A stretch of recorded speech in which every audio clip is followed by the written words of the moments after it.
Ayan, so ito naman mga idol sa pag-timing naman ngayon ng balancer. Mabilis lang din. So ito lang mga idol, turo ko sa inyo paano para kahit papaano meron kayong idea kahit kayo na lang maglagay sa mga motor natin. So NS 150 saka 160 pareho lang yan. Okay, so unahin muna natin yung balancer. So ito yung balancer gear yan. So lagay natin balancer gear. Ngayon lang yan o. Yan, lagay natin balancer gear. Pwede nyong unahin to, pwede nyo rin lagyan muna ng kunya. So discarte na lang kung paano. Ako kasi ito lang ginagawa ko dyan, pinapantay ko muna yan, tapos saka ako sinushoot yung kunya.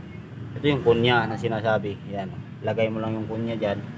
Hello, pasok na yan. Okay, so yan na. Tapos ito naman ganon din, lagay natin. Tapos may timing mark yan mga idol. Yan, may timing mark yan dito. Ayan, nakabalagbag. Tapos may top dead center yan. Tapos ito, meron din ditong timing mark yan sa gilid na yan. Meron din yan. So, timing mark na yan, saka timing mark nito, pagtapatin nyo lang. Ayan, lagay mo. Para mabilis. Yan o. Lagay natin ha. Ngayon, tapat natin yung timing mark nya dito. Ayan. Para hindi siya, ayan. Tapat na yan. Timing mark dito sa gilid, timing mark din yan. Tapos, saka mo ilagay itong kunya. Yan. Lagay mo lang yan pa ganyan. So diskarte na lang kung unahin nyo yung kunya, basta kung yung sa tingin nyo na mapabilis yung trabaho nyo. Yan, ganyan lang. Okay, so nakatap din center yan. Ayan, tapat yung marking dito, tapat din dito yung marking. Okay, so tapat, magkatapat yan. Hindi pwede yung sumubra yung isang ngipin yan, kasi pag ikot nyan, uuntog yung balancer dito sa sigunyal mo, sigurado sasabog to yung makina mo.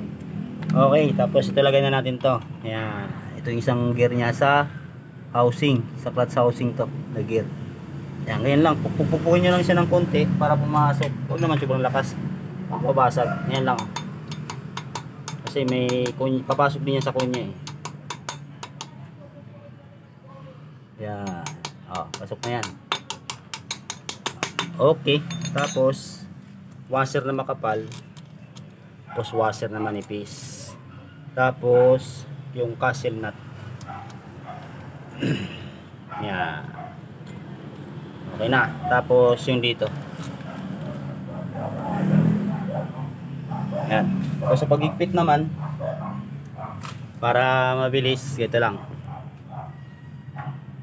Sa pagigpit naman, ganyan, diskarte lang din. Kailangan nyo siyang kalangan dito sa ilalim para hindi siya sumabay sa ikot pagka hinigpitan nyo siya. Ito lang o. Diba? Bawa, iikotin siya pa ganun. Haharangan mo dito sa ilalim para hindi siya tumiglas. Ayan, ganyan lang o. Unahin muna itong sa balancer. Ayan. Okay. Saka mo higpitan dito naman ngayon. Ayan.